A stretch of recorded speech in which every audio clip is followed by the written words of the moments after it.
Great.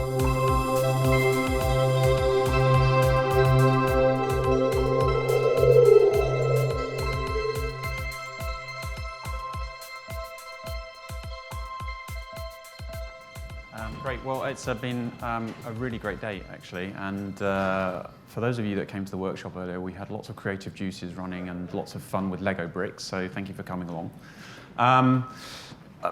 What I'm going to talk to you about today is how we work with data scientists. And I'm going to focus it on a case study. But I'm going to ask you, first of all, to look at this piece of paper and get you to imagine that this is a whiteboard in a large operations room. And without finding this whiteboard for this case study that I'm going to talk to you about, we would not have been able to have created an adoptable AI solution for our users. So, and I'll touch on that a little bit later. Now, a lot of people ask, what is the mystery about QuantumBlack? Well, basically, we are a data science and data engineering company that help clients solve very complicated problems that are probably about 20 or 30 years old. And we've recently come to 10 years of an anniversary, and we did a huge sort of reflection on what have we learnt. And one of the biggest learnings is that AI is not a silver bullet. We have gone through enough scar tissue to realize that actually humans are an important integral part to using AI, and both AI and humans should work together when problem solving.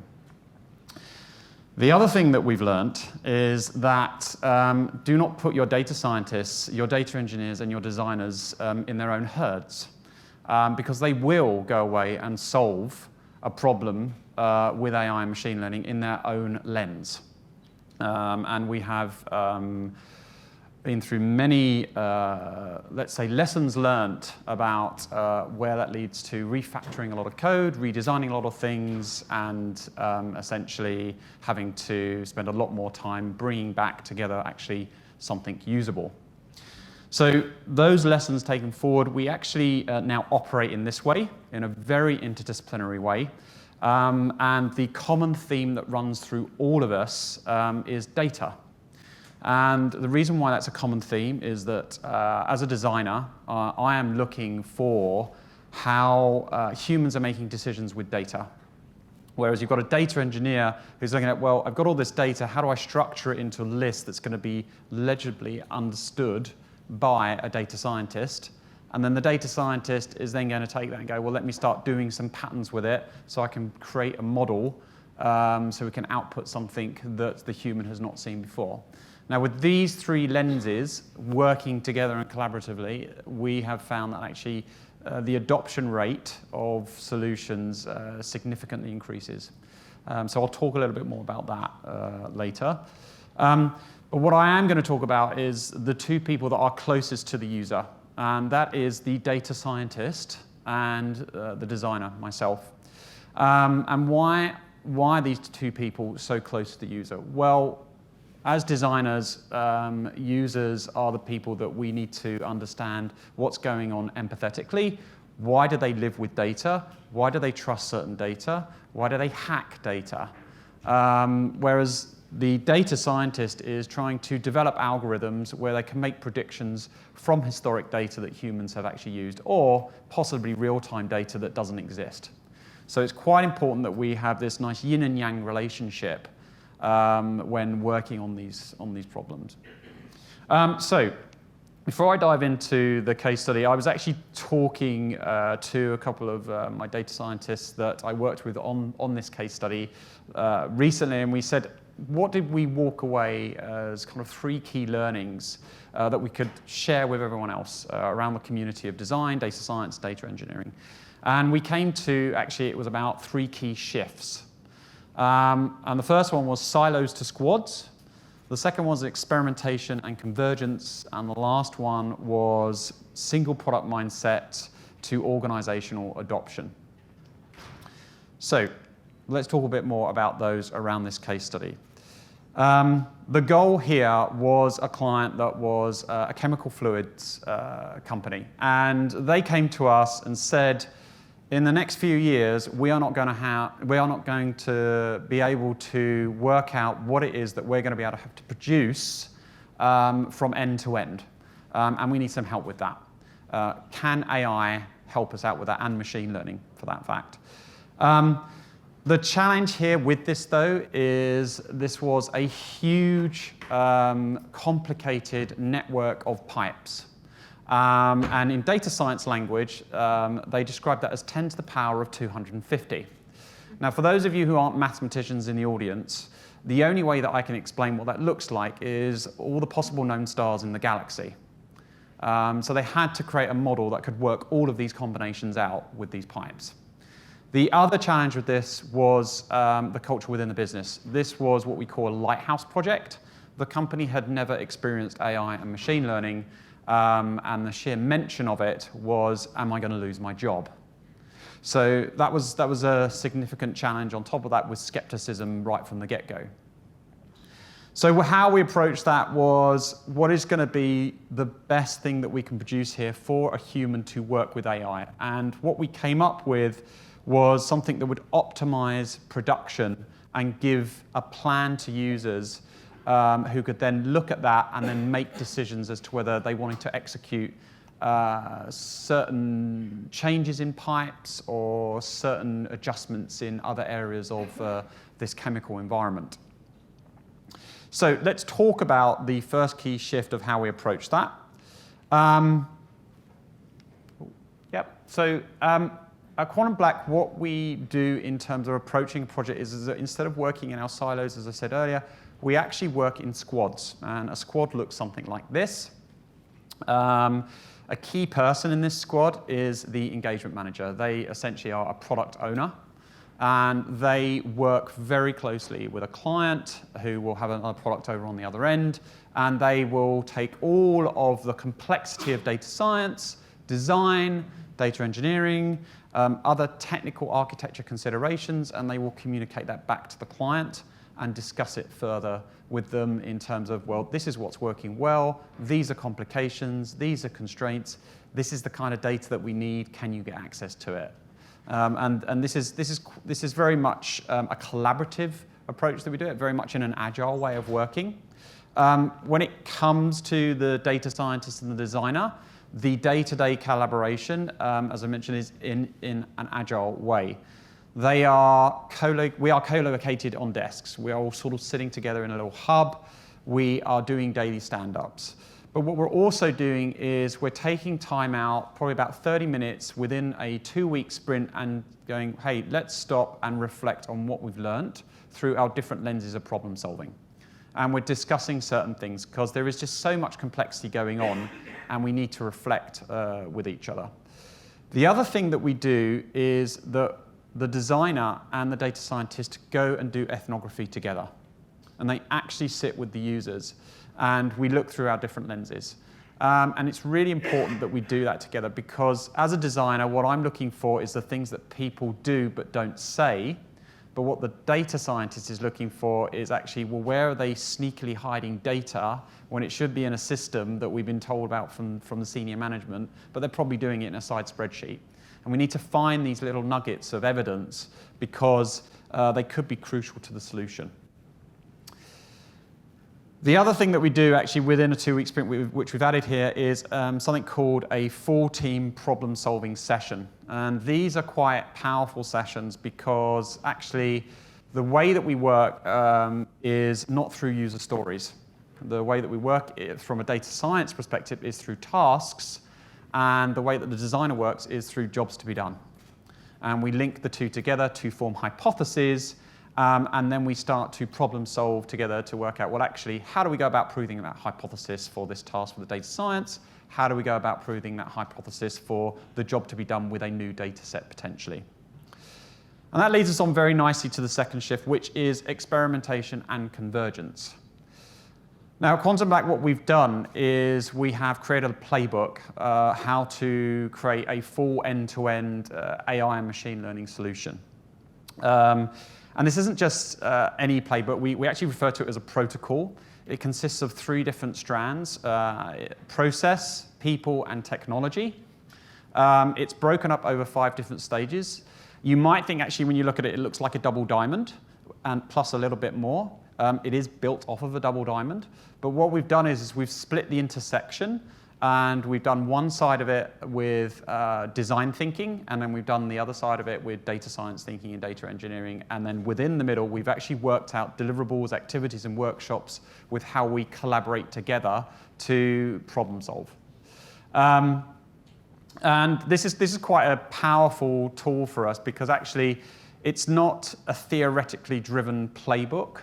It's actually got its own product owner, and it's iterated every time we complete a use case.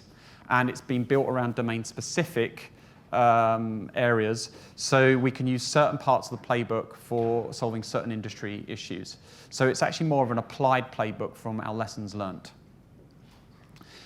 Now, for this particular project, when we were using the playbook here, we had to work out really what is the common thing that everyone is touching that includes decision-making, but also what are they doing with data, but what are they doing with systems, and who's doing other things around that.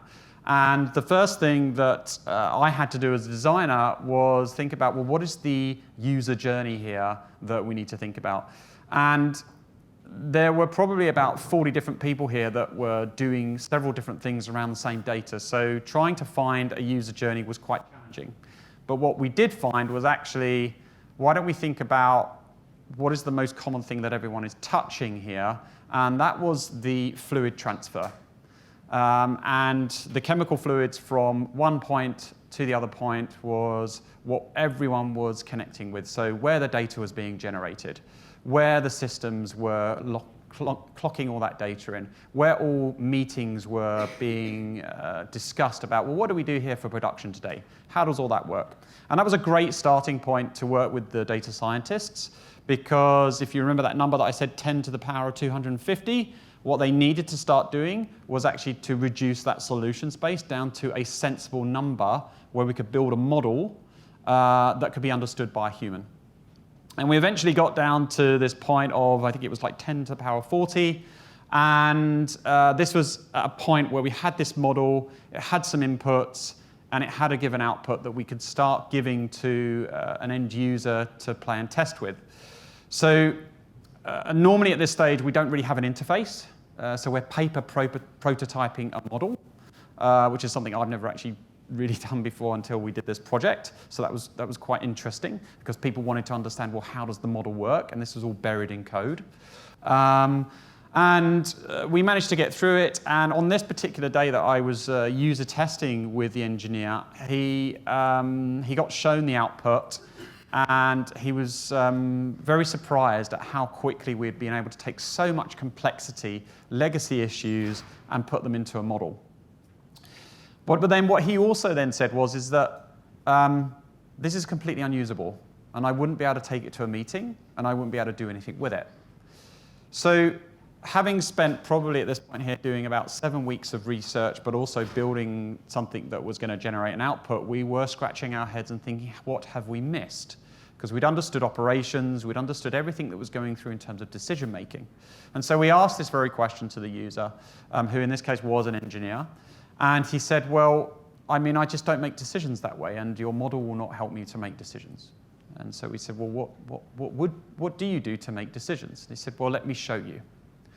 And he took us into this huge control room, so a bit like the size of like a Houston mission control room. Had lots of screens, had lots of things going off, alarms and everything like that. And he walked us over, and he took us to this whiteboard. And he said, well, this is the single source of truth, and it's written on the board. And these were the very input data points that we were using to go into our model. And it was at that point there that we realized we couldn't actually work out, well, why is there such a delay in the data, and what was going on with how decisions were being made. It's because they put everything on the whiteboard and generally forgot to put the information in the computer, making the model redundant. So what we did at that point there was to say, right, okay, let's get rid of our Excel spreadsheet, because that's what was going on here, and visualize this board digitally and slot that into their decision-making process. And that's exactly what we did. So we took this very simple solution that everyone congregated around every morning. We digitized that. And then we started user testing, and in data science language, we started user testing the target variable. They started to adjust the mathematics around it, and we started to generate outputs that looked very much, what does a route look like, and what does the location look like? And this was actually the element of developing trust. It was actually then beginning to understand, well, how would you use this across the organization? How would you start to have conversations with people to begin to trust this model? And that leads us very nicely into the third key shift, which is how we get to that organizational adoption when you've built that model. Now, a lot of people that we've come across, and certainly a lesson that we've learned, is actually, well, when you built a model, that's it. You just stick it in an environment and then you walk away. Actually, this is really where the data science and AI and machine learning really get started. The data scientist now needs to think much wider of the context. We're talking about IT infrastructure here. We're talking about productionization of models. And we're looking about how can this thing grow, learn, and how do we not infect the model with bad data. So their world suddenly turns from a model into this, with lots more complexity. They need to think about all of these things from data collection. They need to think about, well, what's going to live in the cloud? How are we going to monitor the model? What happens with degradation? What happens with bad data that goes into the system? From my perspective, as a designer, I stop helping the end user of the model. What I'm now doing is I'm now designing the user experience for the data scientists and the data engineers who have got to support the end user. And that's things like, well, what does tickets look like? And how do you respond to error messages in the model? How do you respond to a failing model? How do you address any alerts where the data is starting to fall down? And we have to build those experiences out because more often than not, we are working with clients who just don't have data scientists or data engineers in-house, and we need to help build that up for them and build that experience for them. And with this particular project, when it came to that climax of, well, here's the data scientists, here's the data engineers who are working in the background with the model and with the end user, we played out a natural setting where actually we kept our mouths shut. And when I say we, the data scientists, myself as a designer, because we were going to walk away from this chemical processing environment within a couple of weeks, and we weren't going to be there to pick the phone up to. And we wanted to actually test around certain scenarios about what's actually going to happen if this falls over, who's going to respond, how they're going to respond, where's the FAQ, how would they log tickets, how is this going to integrate into the IT system. And just on this point here where we had the engineer using this in its full entirety, we had the digital board, he was using it, and he'd suddenly realized that after the output came through there, he thought, I'm not actually going to be able to compute this in 2 years' time in my head. I'm going to need this model to help me. And those kind of comments are, at that point there, a lot of sigh of relief from a lot of people because of all of the weeks and the blood and the sweat and tears that have gone through trying to make this work. But it's also the reflection of this silos to squads way of working and this experimentation and convergence. And this is where that all comes to fruition. And just in those that short sentence, that moment that was said there was, this is why we spent so much time doing this. So, just to summarize back, those three key shifts: silos to squads, experimentation and convergence, and single product mindset to organizational adoption. I'll finish there. If there are any questions, please pass them on, but I'll be here for the next hour or so if you don't manage to catch me. Thank you. I've got a couple of questions just before you go. So one of the first questions is that how do you know when a project is actually going to benefit from AI or machine learning? Because people think it's a solution to everything. Yeah. So actually what we do in the ideation phase is we spend a lot of time and we talk about what are the problems in the organization. Do you think AI is going to solve this, or is this actually a people problem? So we do that and we discuss that, and then we would then say, well, what kind of research has been done at the moment? How can that be brought in? Sometimes we don't work with research because it's just never been done and there's already been a business case that's been decided. And then we kind of get to this point of intelligence, and then we will actually say, well, look, you don't need a model, it's something else. So we don't get them to spend their money straight away. It's like little stages. Yeah. And obviously you mentioned joint client ethnography. Yeah. What's been kind of a key exciting learning that you've had that maybe didn't occur to you before you were doing that? A key exciting learning. I think I've now developed this Sherlock Holmes art for show me your hidden spreadsheet. Yeah. Because generally when systems don't work, they're built in very legacy environments, and we're inheriting a lot of legacy. The world was not built for analytics, advanced analytics, AI and machine learning. So some of the systems have their limitations, and some of them that we walk into have not been built with user-centered design. So people are hacking around by creating their own spreadsheet, and they'll do these horrendous VLOOKUP tables, and like they're churning over, and they're very slow, but that's where the truth of the data is. Yeah. Fantastic. Yeah. Well, thank you so much. Found that hugely interesting. So let's have a huge round of applause for Tim Daines. Thank you so much.